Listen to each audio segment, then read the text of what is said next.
দুই জামাত কর্মীকে গ্রেপ্তার করা হয়েছে। আবু সুফিয়ান নামে এক যুবক তার আত্মীয় এক কিশোরীকে উত্ত্যক্ত করছিল জামাত কর্মীরা। সেই জায়গায় প্রতিবাদ করেছে এবং সেই স্বজনকে যে অপহরণ করেছিল এই ঘটনায় মামলা হয়েছিল এবং আবু সুফিয়ান প্রতিবাদ করেছিল।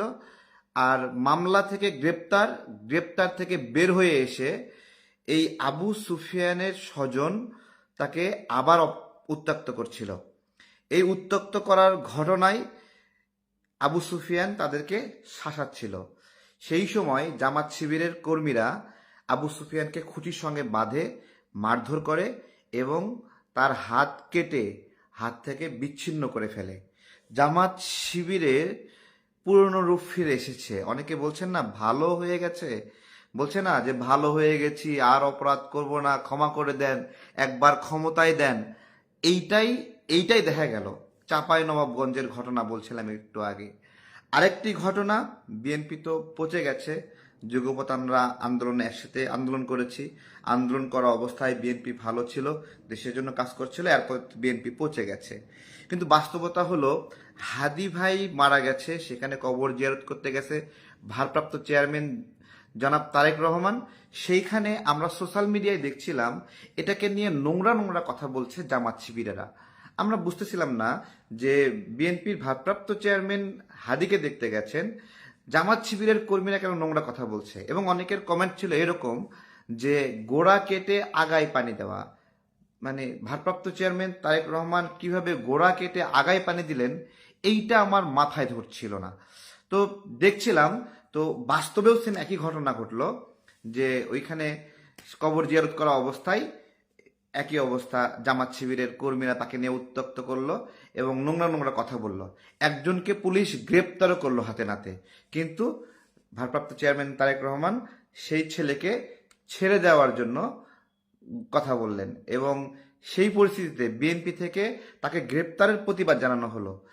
এই হলো বিএনপির পচে যাওয়া, যে তারেক রহমানকে নিয়ে কটূক্তি করার বিষয়েও তারা নিজেরাই বলতেছে, প্রতিবাদ করতেছে তাকে ছেড়ে দেওয়ার জন্য। তো যাই হোক, একটা হলো রক কাটার পুরনো অভ্যাস আমরা দেখলাম, আর একটা দেখলাম ভিন্ন একটা রূপ। এইবার আসেন নতুন ধারা নিয়ে কথা বলি। 2018 সালে কোটা সংস্কার আন্দোলনের পর থেকে নতুন ধারা এরকম শব্দটা আমরা অনেক অনেক শুনতে পারলাম। তার আগেও বিকল্প ধারার মাহিবি চৌধুরী, সে নতুন ধারা এই ধরনের তত্ত্ব নিয়ে খুব কথা বলেছিল। তারপরে তো নিজেই তো ফ্যাসিবাদের মধ্যে মাথা ডুবাই দিয়ে সব হজবরল করে ফেললো, এখন তো গায়েব অবস্থায় আছে, পলাতক অবস্থায় আছে। নতুন ধারা কি? যখনই কোনো একটা আন্দোলন হয়, আন্দোলনের সেই নেতারা নিজেদের রাজনৈতিক কেরিয়ার গড়ানোর জন্য এক খুবই প্রচলিত একটা শব্দ, যে নতুন ধারা, নতুন রাজনীতি, পুরনো খোলস থেকে বের হয়ে নতুন রাজনীতি, এটা একটা কমন মার্কেটিং। 18 সালে আন্দোলনের সময় একই ঘটনা শুনেছি, নিরাপদ সড়ক আন্দোলনের সময় একই ঘটনা শুনেছি, এবং 24-এর আন্দোলনের পরে ওই সেম একই। কিন্তু সমস্যা হলো নতুন ধারার কথা বলে যারা রাজনীতিতে আসছে, তারা তাদেরকে নিয়ে মানুষ স্বপ্ন দেখলেও তারা কিন্তু মানুষের সেই স্বপ্নের মানে ধারাতে তারা স্বপ্ন দেখে না। তারা যেটা চিন্তা করে যে তাদের যে এই সময়ে বয়সটা আছে, এই সময় সুযোগটা আছে, অন্তত বুড়া বয়স পর্যন্ত তার জন্য একটা রাজনীতি করার জন্য একটা ফান্ড ম্যানেজ হয়। এটা হলো তাদের কমন ডিমান্ড। প্রত্যেকটা নতুন ধারার দোকানদার যারা আছে তাদের কমন ডিমান্ড, যে তার সে সে কোনো ব্যবসা করতে চায় না, সে কোনো ছোটোখাটো আপনার হলো চাকরি করতে চায় না, রাজনীতি তার মূল পেশা হয়ে দাঁড়ায়। এই যে রাজনীতি যখন মূল পেশা হয়ে দাঁড়ায়, তখন তার কার্যক্রমের মধ্যে ওই যে গুলশানে ঠেক দেওয়া, বনানীতে ঠেক দেওয়া, এখানে গিয়ে চাঁদাবাজি করা, ওইখানে গিয়ে আতঙ্ক সৃষ্টি করা, ওইখানে গিয়ে মব সৃষ্টি করা, এই সামগ্রিক একটা অর্থ আয়ের জায়গা হয়ে গেছে। তো এই নতুন ধারা শব্দটা আমি একবারে শুরু থেকেই বলতেছি, ভাই নতুন ধারা আবার কি? নতুন ধারা কি? নতুন তো একটা বৃদ্ধ লোকের মধ্যে একটা নতুন চিন্তা আসতে পারে। একটা মানুষ বয়সে বুড়া হলেই কি শুধুমাত্র তার মধ্যে আপনার হলো তার একটা চ্যাংরা বয়সে মানুষ তারুণ্য, আর একজন বয়স একটু বেশি হয়ে গেলে তার মধ্যে তারুণ্য নাই? ঠিক আছে, এইটা ঠিক কথা না। আমাদের মাওলানা ভাসানী যেই বয়সে মারা গেলেন, শেষ মুহূর্ত পর্যন্ত ওনার মধ্যে তারুণ্য ছিল এবং সেই তারুণ্য দিয়ে বাংলাদেশকে নতুন করে স্বপ্ন দেখিয়েছিলেন এবং শেষ মুহূর্তে ওনার যে ধানের শীষ প্রতীকটা আছে সেটাও বিএনপিকে দিয়ে দিয়ে একটা অন্যরকম তারুণ্য দেখিয়েছিলেন। তো এই বিষয়গুলো নিয়ে কি বলবো, আমরা প্রত্যেকেই স্বপ্ন দেখতে ভালোবাসি, স্বপ্ন দেখতে ভালোবাসি, নতুন করে মানুষকে স্বপ্ন দেখাই। কিন্তু আমরা যারা স্বপ্ন দেখাই, ধরুন আমি আমি দীর্ঘদিন থেকেই বলে আসছি যে আমরা নিজের প্রতীক নিয়ে নির্বাচন করতে চাই। দীর্ঘদিন ধরে আমাকে যতবার বিএনপি ডেকেছে ততবার আমি বলেছি আমি আমার মার্কাটা নিয়ে নির্বাচন করতে চাই। ঠিক আছে, এই বিষয়ে কোনো হেল্প আছে কিনা? ঠিক আছে, তো না, এই বিষয়ে আমরা ওইভাবে ভালো সাড়া পাই না। আমরা কখনোই আফসোস করিনি, আমাদের কখনোই খারাপ লাগে না এবং আমাদের উচ্ছ্বাস লাগছে যে আমরা একগুচ্ছ ভাইকে নিয়ে আমাদের নির্বাচনী মাঠে লড়াই করার প্রস্তুতি নিচ্ছি এবং আমাদের নিজস্ব মার্কা প্রজাপতি মার্কা। এই যে 134 ঘন্টা অনশন করছি না, এটা একটা কমিটমেন্ট, নিজের সঙ্গে লড়াই। এক ফোঁটা পানিও খায়নি, এক দানা খাবারও খায়নি। কেন খায়নি? কারণ ওইটাই আমার লড়াই, ওইটাই আমার জিদ, ওইটা আমি নিজের সঙ্গে, নিজের লড়াইয়ের সঙ্গে প্রতারণা করে আমি কিছু খাইনি। সেই লড়াইয়ের পরে আমাদের দাবি ছিল যে আমাদের নিবন্ধনের বিষয়ে আমাদের কথা শোনা হচ্ছে না এবং আমরা ধাপে ধাপে দেখিয়েছি কোথায় কোথায় ভুল হয়েছে। সেই ভুলগুলো যখন তারা বুঝতে পেরেছে তখন বলেছে আপনারা আপিল করেন। আমরা আপিল করাচ্ছি এবং আপিলের প্রেক্ষিতে আমাদেরকে নিবন্ধন দেয়নি, নতুন করে আবার তদন্তের ঘোষণা দিয়েছে। 108টা উপজেলার পরিবর্তে 115টা উপজেলা আমরা তথ্য সাবমিট করেছি। পরে সেই সবগুলো উপজেলায় হয়ে 111টিতে সঠিক, 101টিতে সঠিক পেয়েছে এবং বাকি 60টিতে তারা যায়নি। ঠিক আছে, তো এইরকম একটা কঠিন পরীক্ষার মধ্যে নিবন্ধিত হয়েছে। আজকে সেই প্রতীক নিয়ে নির্বাচন করব না? আমি একটা কথা বলি, যারা নতুন ধারা নিয়ে কথা বলছে তাদের ক্ষেত্রে, আপনি দীর্ঘদিন রাজনীতি করছেন, খুব ভালো কথা, রাজনীতি করছেন করছেন খুব ভালো কথা। আপনার হাজার হাজার নেতাকর্মী আছে অথবা শত শত নেতাকর্মী আছে। এই শত শত নেতাকর্মী, হাজার নেতাকর্মী, এই সব কিছু মিলিয়ে কি চান? আপনি তাদেরকে স্বপ্ন দেখেছেন নতুন ধারা। কিসের নতুন ধারা? দুর্নীতির বিরুদ্ধে, অপশাসনের বিরুদ্ধে, চাঁদাবাজির বিরুদ্ধে, লুটপাটের বিরুদ্ধে। আমার প্রশ্ন, আপনার যে ছেঁড়া জামা ছিল সেখান থেকে যে চকচকে হয়ে গেল, এইটা কোন ধারা? জবাব দিতে পারবেন? আপনি যে নতুন ধারার কথা বলে হাজার হাজার ছেলেকে রাস্তায় নামিয়েছেন, তারপর নিজে যখন অন্য দলে জয়েন করেন তখন সেই নতুন ধারা কই থাকে? সেই ছেলে পেলেগুলোর মুখে চুনকালি দিয়ে চলে যান। এইটাই বলতেছি। এবং সবচেয়ে গুরুত্বপূর্ণ বিষয় হয়েছে, আমি কখনোই জোট পছন্দ করি না। জোট পছন্দ করি না কয়েকটি কারণে আমি জোট পছন্দ করি না। আমি বারবার বলেছি জোট কেন পছন্দ করি না। দেখেন, একটা লোকের নির্বাচিত হওয়ার ফিটনেস নাই, সে ফিটনেস ছাড়া অন্য একটা বড় দলের গিয়ে সঙ্গী হচ্ছে এবং সে ফিটনেস না হলেও এমপি হয়ে যাচ্ছে।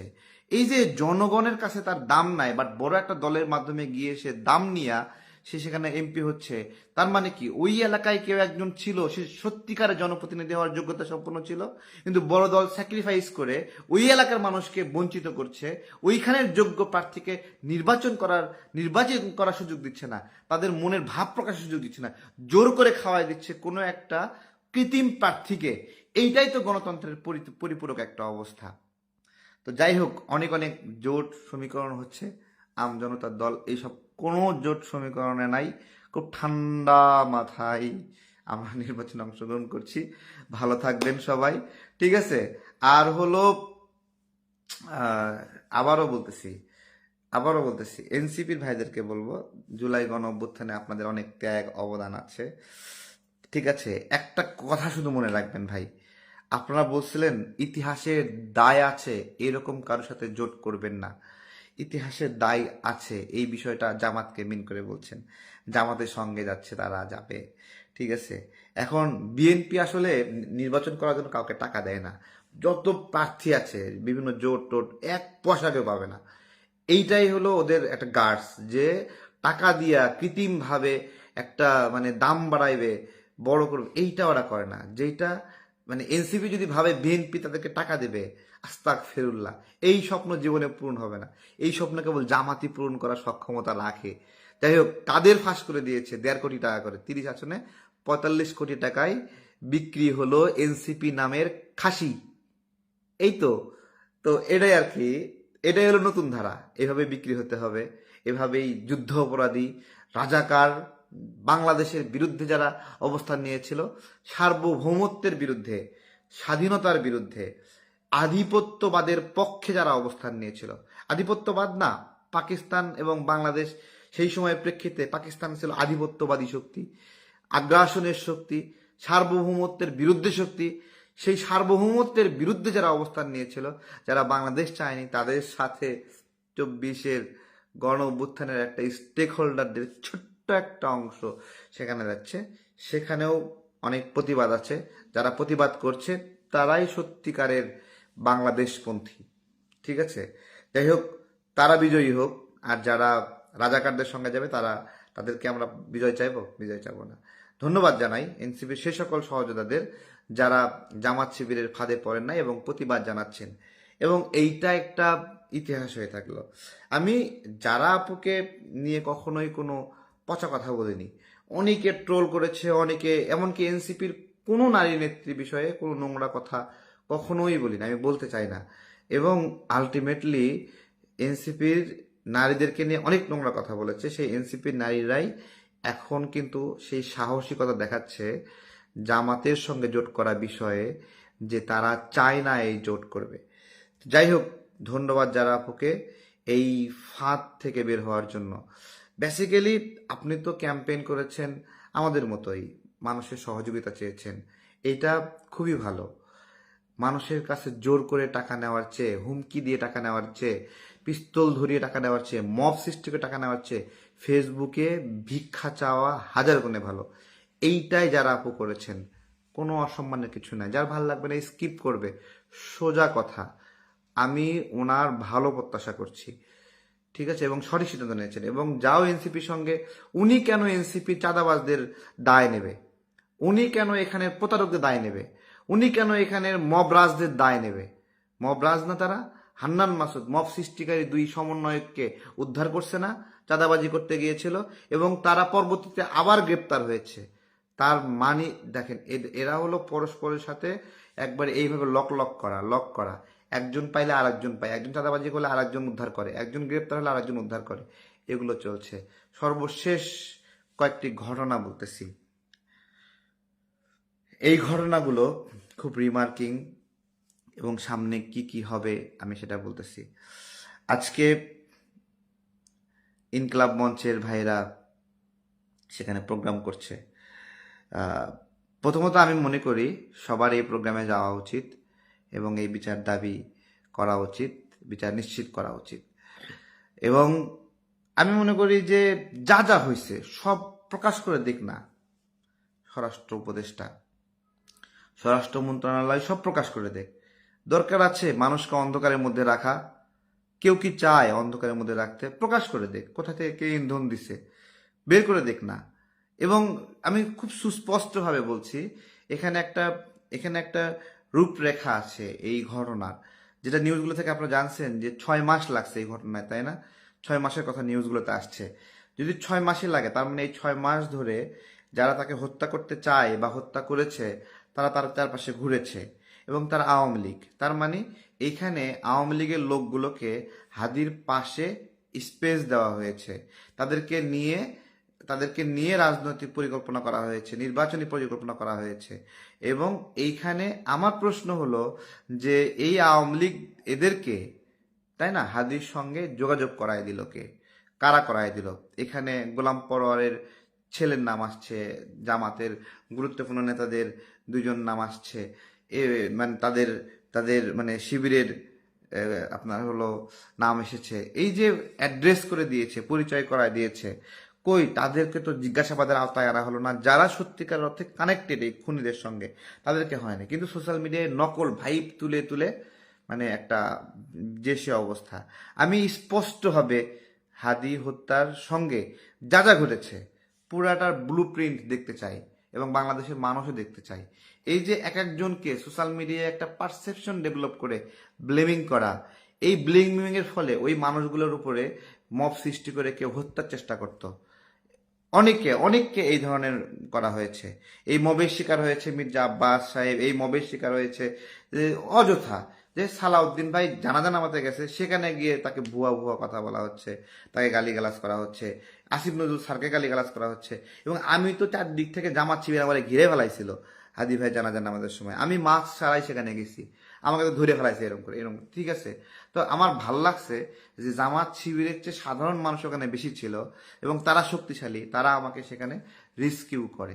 এটা একটা মনে থাকলো আর কি, যে ওরা আসলে কি এজেন্ডা নিয়ে নিজেরাই সেখানে মানে আষ্টে পৃষ্ঠে জড়ায় গেছে। তাদের বিরুদ্ধে স্পষ্ট করে হাদির ভাই বক্তব্য দিয়েছে যে আপনারাই হাদিকে হত্যা করিয়েছেন এবং আপনারাই নির্বাচন বানচালের চেষ্টা করছেন। তো এই হলো সামগ্রিক বিষয়। এই সময়ে এখন যেই মানে ফুরফুরে বাতাস বইছে, এই ফুরফুরে বাতাসের স্পষ্ট কয়েকটা নোট।